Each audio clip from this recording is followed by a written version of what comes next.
sempat keluarkan pergub mobil listrik. Anies munafik, hukuman neraka menanti. Polusi udara bukanlah terletak di dalam subsidi untuk mobil listrik.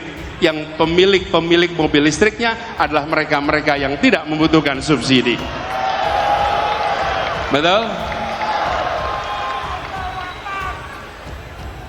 Kalau kita hitung, apalagi ini contoh, ketika sampai pada mobil listrik, emisi karbon mobil listrik per kapita per kilometer sesungguhnya lebih tinggi daripada emisi karbon bis berbahan bakar minyak. Mengenai mobil listrik ini sudah ada studi yang komprehensif mengenai itu. Jadi saya kira ya seluruh dunia, bukan hanya kita. Jadi jangan kita melawan arus dunia juga. Jadi kalau siapa yang berkomentar saya nggak tahu mengenai itu, ya nanti suruh dia datang ke saya nanti biar saya jelasin sama dia bahwa itu nggak benar omongannya. Sangat amat munafik dan jauh dari adab seorang beragama. Anies Baswedan memiliki sikap yang bertolak belakang soal mobil listrik. Entah hatinya terbuat dari apa, yang pasti bau banget dan busuk.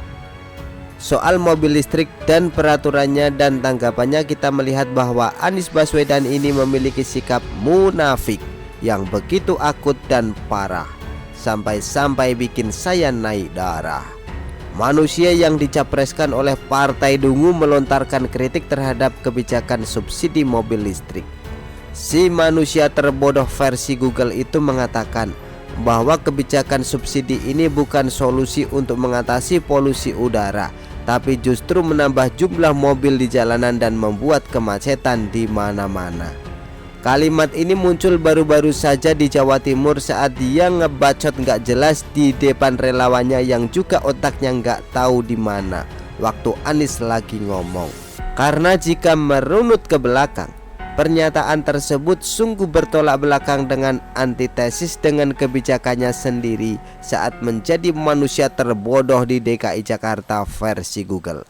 Justru saat memimpin DKI Jakarta, manusia terbodoh versi Google ini memberikan sejumlah insentif untuk pengguna kendaraan listrik. Salah satunya dengan diterbitkannya Peraturan Gubernur Nomor 3 Tahun 2020 tentang insentif pajak biaya balik nama kendaraan bermotor atas kendaraan bermotor listrik berbasis baterai.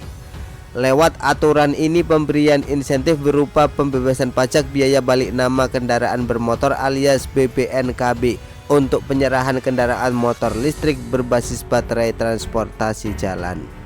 Aturan tersebut sudah ditetapkan pada tanggal 3 Januari 2020 di Jakarta dan ditandatangani oleh Anies Baswedan saat itu menjadi gubernur, yang berlaku sampai 31 Desember 2024.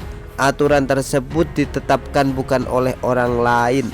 Dalam aturan tersebut bahkan disebutkan sejumlah kendaraan dibebaskan dari pembatasan lalu lintas dengan sistem ganjil genap, yaitu kendaraan yang digerakkan dengan motor listrik yang sudah ditetapkan pada tanggal 6 September 2019. Artinya dia sudah pernah membuat peraturan itu, bukan? Memang manusia munafik. Dan manusia munafik ini nggak layak untuk jadi pemimpin Indonesia, bukan? Biar saja Jakarta yang memilih kesalahan yang fatal. Jangan sampai kesalahan fatal dan kebodohan di DKI Jakarta diulang dalam skala yang jauh lebih besar lagi. Dan karena pada akhirnya yang menjadi korban adalah masyarakat, kemunafikan harus dilawan dengan kebenaran. Sikap yang bertolak belakang ini menjadi sebuah hal yang membuktikan bahwa dia ini adalah produk gagal dari sebuah sistem demokrasi. Demokrasi yang dimunculkan di DKI Jakarta adalah demokrasi yang memberikan efek teror. Jadi bagi rakyat Indonesia dan penghuni di Ibu Pertiwi, kemunafikan Anies ini merupakan sebuah hal yang menjadi bukti lagi bahwa Anies Baswedan tak layak memimpin bangsa ini. Jangankan memimpin bangsa, memimpin pikirannya saja sendiri gagal. Memang anti-Amerika dan Zionis tidak boleh menang di Indonesia. Bisa kacau negara Indonesia ini. Apalagi dia mengatakan ini pasca Presiden Jokowi ingin menambah kepemilikan saham Freeport untuk Indonesia karena tidak puas sama kepemilikan yang hanya 51%. Kalau hukuman orang yang munafik itu neraka, Mungkinkah Anies masuk neraka? Munafik loh. Dia bawa-bawa agama waktu pilkada. Sekarang karma berbalik kepada dirinya. Semua tindakannya yang tidak ada hubungannya sama agama dikait-kaitkan ke agama. Kalau kata Bima, kena loh. Begitulah kura-kura. Artikel diambil dari show.com, ditulis oleh Manuel. Bagaimana menurut Anda?